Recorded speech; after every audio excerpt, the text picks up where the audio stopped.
তো হ্যালো বন্ধুরা, তোমরা সকলে কেমন আছো? আমি সুরাজ আর আমি বেরিয়ে পড়েছি তোমাদের প্রিয় শহর ডায়মন্ড হারবারে যাওয়ার জন্য। আমার বাড়ি যদিও ডায়মন্ড হারবার থেকে খুব একটা বেশি দূরে নয়, তবুও প্রায় সময় ডায়মন্ড হারবারে আসা হয়। কিন্তু আজকের যা ওয়েদার ভাই, সেই ওয়েদারটা দেখার জন্য খাস করে এসেছি ডায়মন্ড হারবারে। বাড়ি থেকে ওয়েদারটা দেখে যে ক্লাউডি ভাব আছে, সেই জন্য গাড়িটা নিয়ে ঝট করে বেরিয়ে পড়ছি। ভাবলাম ডায়মন্ড হারবারে যাই, ডায়মন্ড হারবারটা কেমন সুন্দর দেখাচ্ছে সেটা দেখার জন্য। তো যাই হোক, ডায়মন্ড হারবারে চলে আসলাম। আর ভাই দেখো তোমরা রিয়াকশানটা ভাই, এত সুন্দর রিয়াকশান ভাই, এত কিছু করা তো এই জন্যই, এই রিয়াকশানটার জন্যই তো এত কিছু করা। যাই হোক, আই লাভ ডায়মন্ডের কাছে চলে আসলাম। খুব সুন্দর আকাশটা আজকে দেখাচ্ছে এবং ওয়েদারটাও খুব সুন্দর, এবং আছে প্রচুর পরিমাণে ভিড়ও আছে।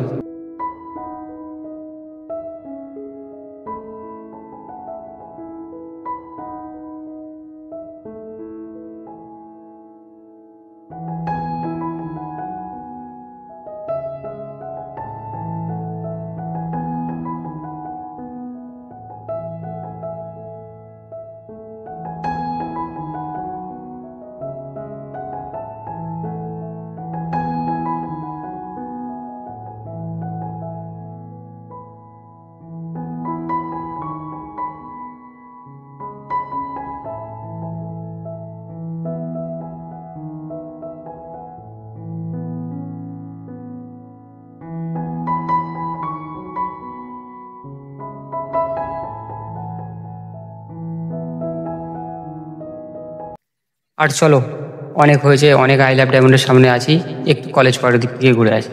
ডায়মন্ড হারবারে এসেছি, আর কলেজ পাড়ার দিকে না গেলে হয় ভাই? তো চলো। আর ভাই এই সেই ফকিরচাঁদ কলেজ ভাই, যেখানে আমি প্রত্যেকটা দিন আসতাম ভাই। কিন্তু সময় আজ এমন জায়গায় নিয়ে চলে এসেছে ভাই, এখন একটা দিনের জন্য আর আসা হয় না। যাই হোক, এসব পুরনো কথা। এই কলেজটাকে দেখলে অনেক কিছু মনে পড়ে যায়, অনেক পুরনো স্মৃতি মনে পড়ে যায়। ওসব কথা বাদ দিয়ে চলো কলেজ পাড়ের দিকে এগিয়ে যাই।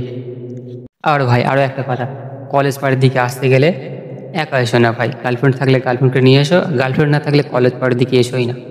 আই লাভ ডায়মন্ডের কাছ থেকে ঘুরে বাড়ি চলে যাও। তার কারণ ভাই, এখানে শুধু কাপিলরাই আসে, এখানে শুধু কাপিলদেরই আনাগোনা।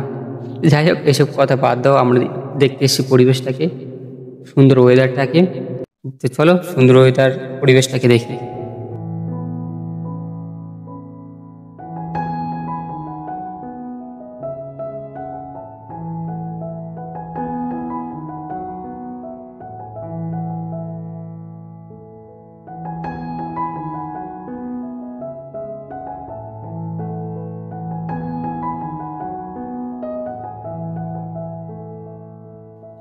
যাই হোক, আরও অনেকটা জায়গাতে ঘুরেছি, এই ছোটো নদীর পাড়ে ঘুরেছি, আরও অনেকটা জায়গাতে ঘুরেছি, কিন্তু অন্ধকার হয়ে গেছিলো বলে ভালো ভিডিও টিডিও করা হয়নি।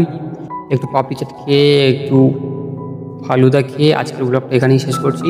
আর ভাই ভিডিওটা যদি একটু ভালো লেগে থাকে তাহলে চ্যানেলটাকে একটু সাবস্ক্রাইব করে আমার পাশে থেকো, আর একটা লাইক করে দিও। দেখা হচ্ছে নেক্সট ভিডিওতে। Tata, bye bye, love you.